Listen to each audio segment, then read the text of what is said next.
In 1922, when the tomb of Tutankhamun was opened, the pharaoh's body was found covered in a mass of flowers. They were the 3,000-year-old remains of a now rare plant, the blue water lily.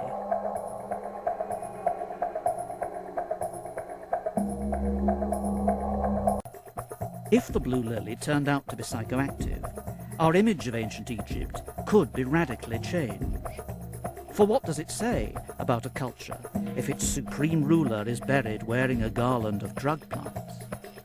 And the blue lily does not just appear around Tutankhamun's neck, it was the ancient Egyptians' most sacred plant. It's even depicted on the walls of the spectacular temple at Karnak. We already know that week-long festivals involving vast quantities of wine took place there. So could the blue lily have been part of the mix? The spectacular blue water lily, Nymphaea caerulea, would have been a common sight in ancient Egypt, growing in shallow waters along the banks of the Nile. Throughout their 3,000-year history, the ancient Egyptians prized this mysterious flower above all others.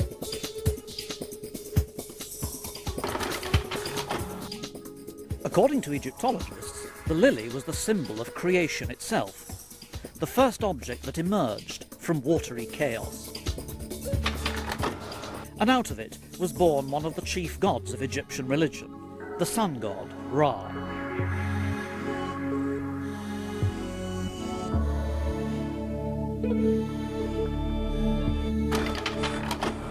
But why did they choose this flower above all others as their most sacred plant?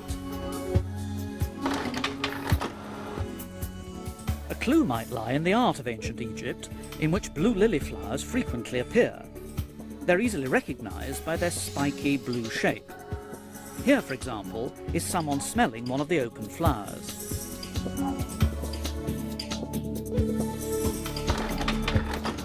In their depictions, the lily is frequently shown in party scenes. In this one, two women dance naked before a group of onlookers who are holding the flowers.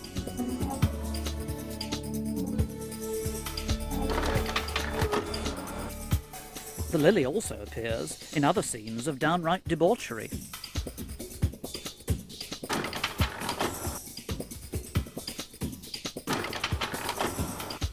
It's this kind of evidence that has led one or two lone voices to suggest that the blue lily in fact contains a psychoactive substance that was widely used by the ancient Egyptians. It's even been suggested that these L-shaped wooden beer-drinking tubes could also have been used to suck up concoctions of blue lily and wine.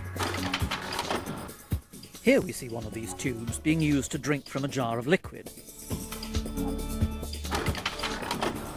Their sieve-like ends would be perfect to prevent the petals being swallowed. But ever since the first Victorian pioneers, Egyptologists have ignored the theory that the blue lily was a drug used by the ancient Egyptians, arguing that no evidence has been found to support it. But this is perhaps not surprising, since archaeologists generally haven't considered mind-altering drugs to be an important area of research. But how did the ancient Egyptians consume them? In party scenes, the lilies are often associated with wine, here actually wrapped around a wine jar. The lilies were therefore prepared by soaking them in wine. We knew from botanical studies that the blue lily contained a compound, nuciferine, that is soluble in alcohol. But other chemicals of the same group are not known to be psychoactive. However, based on its molecular structure, Susan Duty thought it possible that it could have psychoactive effects. If so, these might operate in two quite different directions. If we try and consider how the blue lily is going to affect behaviour, we have to consider that on the one hand it may cause sedation, but on the other hand it may cause arousal and excitement. The evidence is abundant, and it is clear that the ancient Egyptians were aware of the psychoactive properties of the plant. This is because it is frequently depicted directly in context with other known powerful psychoactive plants. In fact, these depictions are elaborate and prolific, particularly in the tomb of Tutankhamun. But as an Egyptologist, Allen was reluctant to accept Michael's position and preferred to demand written evidence that the ancient Egyptians knew about the psychoactive effects of the blue lily, which, he claimed, had not so far been discovered.